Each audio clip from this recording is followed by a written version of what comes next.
कभी भी हम ये देखते हैं कि म्यूचुअल फंड में इन्वेस्टमेंट को कभी भी किसी इवेंट से जोड़कर नहीं देखना चाहिए, बिकॉज यहाँ हम ये मान के चलते हैं कि हम एक लॉन्ग टर्म इन्वेस्टमेंट के तौर पर ये है, और इस तरीके के प्रोडक्ट इसमें होते हैं जिसमें आप जितना निवेशित रहेंगे उतना ज्यादा आपको फायदा होगा। फिर भी सर, क्या हम ये मान के चले कि हर बार का जो बजट और उसमें जिस तरीके से सेक्टर स्पेसिफिक बूस्ट देने का काम सरकार करती है, उसका लॉन्ग टर्म फायदा हमारे पोर्टफोलियो में होता है?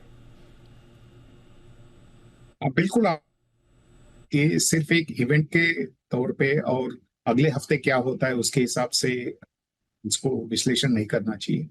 इसमें से जो पॉलिसीज हैं, जो medium to long term policies हैं, वो सिर्फ इस बजट में अनाउंस नहीं होंगे, पहले भी हो चुके हैं और आगे भी कुछ सालों के लिए चलते रहेंगे।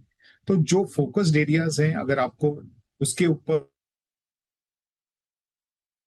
रिसर्च करके आप उस सेक्टर्स में अगर आप आगे निवेश कर सकते हैं तो वो सबसे बढ़िया रहेगा।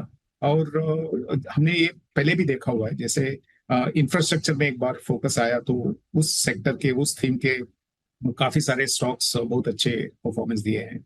उसके बाद डिफेंस जब भी अनाउंस हुआ था, उसमें भी 3-4 साल से आप डिफेंस में अच्छा खासा एक ग्रोथ दिखाई दे रहा है। तो ये ऐसा नहीं है कि इस बजट में एक सेक्टर पिक किया जाएगा और नेक्स्ट बजट में कुछ नया सेक्टर आ जाएगा। जैसे हमने पहले भी डिस्कस किए, कुछ सेक्टर्स ऐसे हैं जो लॉन्ग टर्म इंडिया का जो डेवलपमेंट है उसके लिए बहुत ही क्रिटिकल माने जाते हैं, जैसे कि डिफेंस, रेलवेज।